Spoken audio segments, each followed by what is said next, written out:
कंस को मारा तो भी आनंद में है, द्वारिका नगरी बसाई तो भी आनंद में है, और सबसे बड़ी बात सुबह 1108 के साथ भी आनंद है।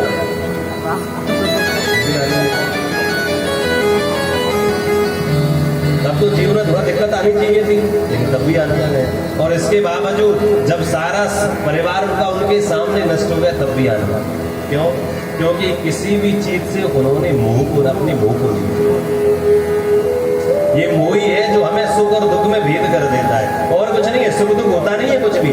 आपका मोह जिधर से जुड़ा होगा वहां दुख है, और जिधर से मोह नहीं जुड़ा होगा तो कोई दुख नहीं है। अरे बोलो,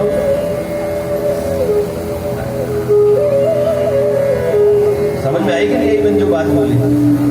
जिससे आप लोगों का मोह जुड़ा होगा उसके जीवन में अगर कुछ होगा तो आपको दुख होगा, और जिससे आपका कोई मोह नहीं है उससे दुख होगा क्या? कोई दुख नहीं। उसको जानते नहीं, पहचानते नहीं। तो ये सब करने वाले श्री ठाकुर जी, हमको केवल आनंद में रहना है। दूसरी चीज में जो बता रहा था वो रह गई, इसको करा के मैं थोड़ी कथा सुनाऊंगा आप लोगों को। मैं बता रहा था भगवान में कमी, बता रहा था कि अब वो ध्यान से सुनिए। तापत्रय विनाशाय, अच्छा भगवान कैसे, ध्यान से सुनो। जो तीनों तापों को दूर कर दे, उनका विनाश कर दे, ऐसे भगवान श्री कृष्ण है। तीनों तापों को मतलब आपके जीवन में कोई भी ताप जगह, आदि भौतिक, आध्यात्मिक, आदि दैविक। ताप का अर्थ होता है विरह भी होता है, ताप का अर्थ होता है कोई क्लेश भी होता है, ताप का अर्थ कोई संकट भी होता है। आदि भौतिक यानी कि संसारिक कोई ताप हो, आदि दैविक यानी कि कोई ऋण से संबंधित कोई ताप हो। तो आपके जीवन में अगर कोई कष्ट है तो उस कष्ट को दूर करने का काम भगवान करते हैं। अच्छा, मैं भगवान की कमी बताने जा रहा हूं। हालांकि मैंने कभी भगवान की कमी निकाली, पहली बार निकाला। कथाओं में भी मैंने बहुत कथाएं की हैं, तो कमी कभी नहीं निकाली, आज निकाल रहा हूं। ध्यान से सुनो, भगवान के अंदर एक बड़ी कमी है, और उस कमी का फायदा हम सब लोग उठाते नहीं। अब आज से उसका फायदा उठाना शुरू कर दो। कमी क्या है? उनके अंदर कमी ये है कि वो ये कहते हैं कि कोई भी पापी से पापी जीव जब मेरी शरण में आता है, कोई भी पापी से पापी जीव अगर मेरी शरण में आता है तो मैं उसके पाप को देखता, मैं उसके पाप को नहीं देखता, बस इतना देखता हूं कि ये मेरी शरण में आ गया है तो मुझे इसका उद्धार।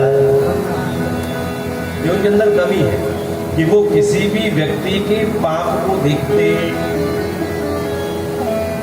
इतना पाप कर रहे तो पाप देखना चाहिए ना, इतना पाप किया इसने तो पाप देखना चाहिए, लेकिन फिर भी वो भगवान किसी भी व्यक्ति के पापों को देखते नहीं है।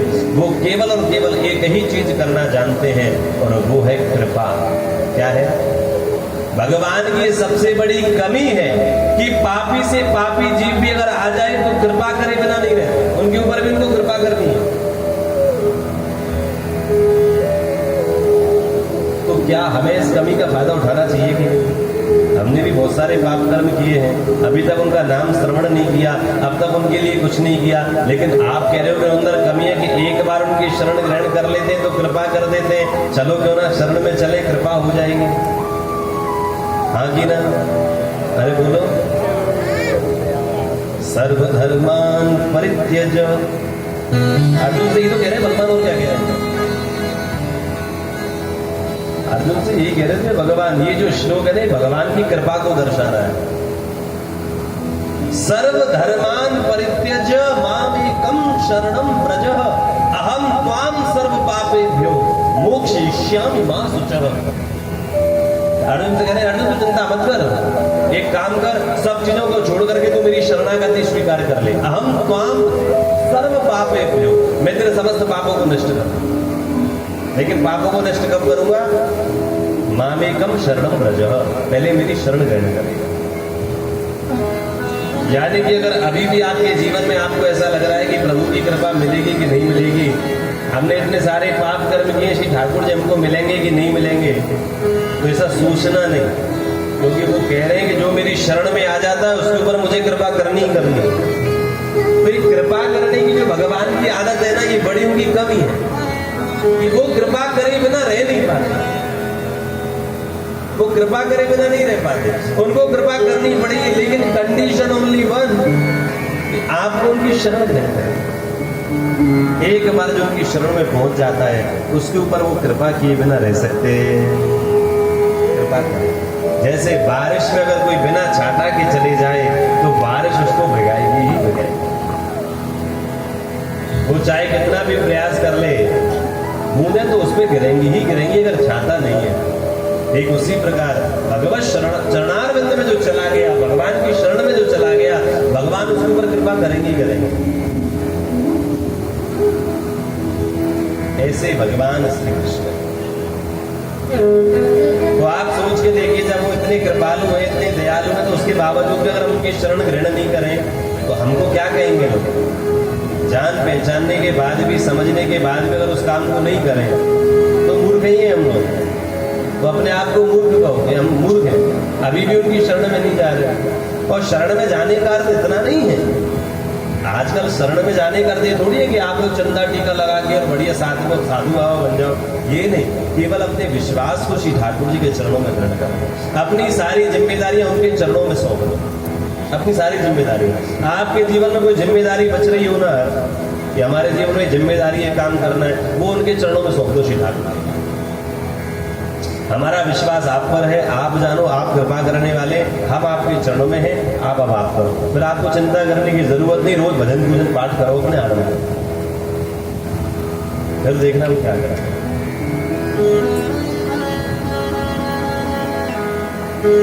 हाँ, कर्म तो अपने हाथ में है, कर्म से दूर तो हम नहीं जा सकते। अपना सुंदर, क्योंकि सत्य के मार्ग पर चलोगे तो कर्म ऑटोमेटिक अच्छा होगा। हाँ कि ना? क्योंकि ये सब चीजें जुड़ी हुई है एक दूसरे से। पहले ही सत्य रूप इसलिए बताया क्योंकि अगर सत्य के रूप में, सत्य के मार्ग पर चलोगे तो कोई गलत कार्य होगा ही नहीं। गलत कार्य नहीं होगा तो पाप नहीं होगा, पाप नहीं होगा तो ठाकुर जी की कृपा ही कृपा है। और कृपा का अर्थ ये मत समझ लेना कि आजकल हम सब लोग जो है वो कृपा का अर्थ क्या लगाते हैं, ध्यान से सुनो। हम सब जितने भी लोग हैं वो कृपा का अर्थ क्या लगाते हैं? संपत्ति से हम भगवान की कृपा का अर्थ लगाते हैं। हाँ कि ना? अरे बोलो।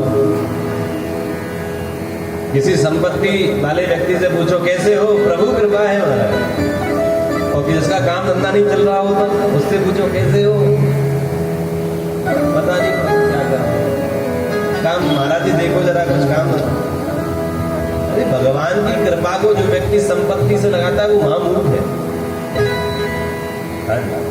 संपत्ति से कभी भगवत कृपा। और मैं तो एक बात और बता दूं आप लोगों को, जिसके पास संपत्ति ज्यादा उसके ऊपर कृपा है ही नहीं। ये समझ लीजिए, अगर किसी के पास सुख संपत्ति ज्यादा है और वो ये सोचे कि ये भगवत कृपा का परिणाम है, तो नहीं। सुख संपत्ति संतति ये भगवत कृपा का परिणाम नहीं होता। परम पूज्य डोंगरे जी महाराज अपनी कथा में कहते थे, संतति और संपत्ति भगवत कृपा का फल नहीं है। आपको लड़का हो जाए, लड़कियां हो जाए, संतान हो जाए और बढ़िया संपत्ति मिल जाए, ये भगवत कृपा का फल कभी नहीं हो सकता। इससे भगवान की कृपा का अंदाजा मत लगाओ, ये तो प्रारब्धों से मिल जाता है। आपको कितनी संपत्ति, प्रारब्ध किसको कहते हैं? पिछले जन्म के कर्म और इस जन्म के कर्म, इसको प्रारब्ध कहते हैं। इससे जो है संपत्ति संतति मिल जाती है कर्मों से, कृपा से नहीं मिलती। वरना कृपा से क्या मिलता है? आनंद। कृपा से फिर कैसे अंदाज लगाए कि हम भगवत कृपा हमारे ऊपर हो गई?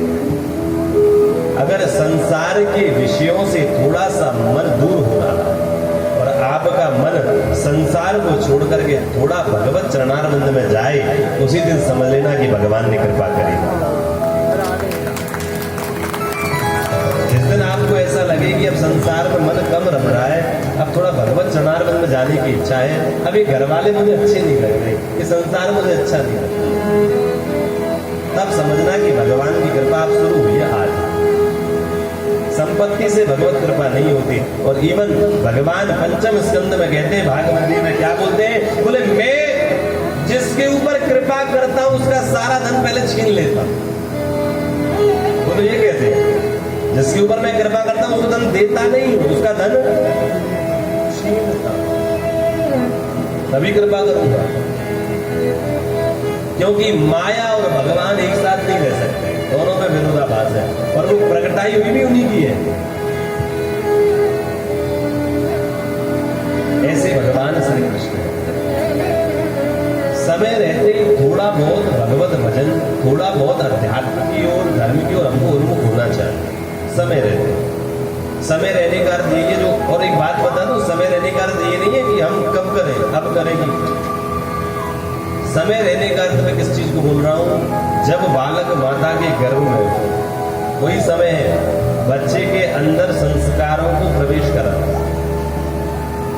माता के गर्भ में जब बालक आता है तभी से उसके संस्कार, उसके अध्यात्म, उसके धर्म की शुरुआत हो जाती है। हम लोग ये सोचते हैं कि बड़ा होकर के उसको समझाएंगे तब जाकर के वो धर्म में बढ़ेगा, ऐसा है नहीं। जन्म से ही उसकी शुरुआत हो जाती है, माता के गर्भ में उसकी शुरुआत हो जाती है। इसलिए ज्यादा नहीं तो थोड़ा बहुत अपने बच्चों को धर्म की शिक्षा का अर्थ नहीं करे बाबा जी बनाओ, मैं बाबा जी जैसा लगता हूँ, अरे बोलो। हम ये नहीं कह रहे कि आपको बच्चों को बाबा जी बनाओगे, कंठी माला पहन के बस भगवान का नाम ही नहीं करें, घर छोड़ के जाने की जरूरत ही नहीं है।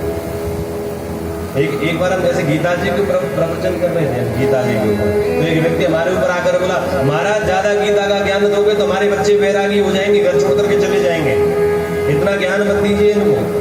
छोटे छोटे बच्चों थे तो बैरागी हो जाएंगे। मैंने कहा आपने कभी गीता सुनी है? बोले हाँ, आप तो नहीं हुए बैरागी। और इवन सत्य बात बताओ ना, गीता का ज्ञान, गीता का उपदेश सबसे पहले जो दिया गया वो अर्जुन को दिया गया। क्या वो घर छोड़ करके गया? अरे बोलो, वो उसने घर छोड़ा गया? वो बाबा जी हो गया क्या?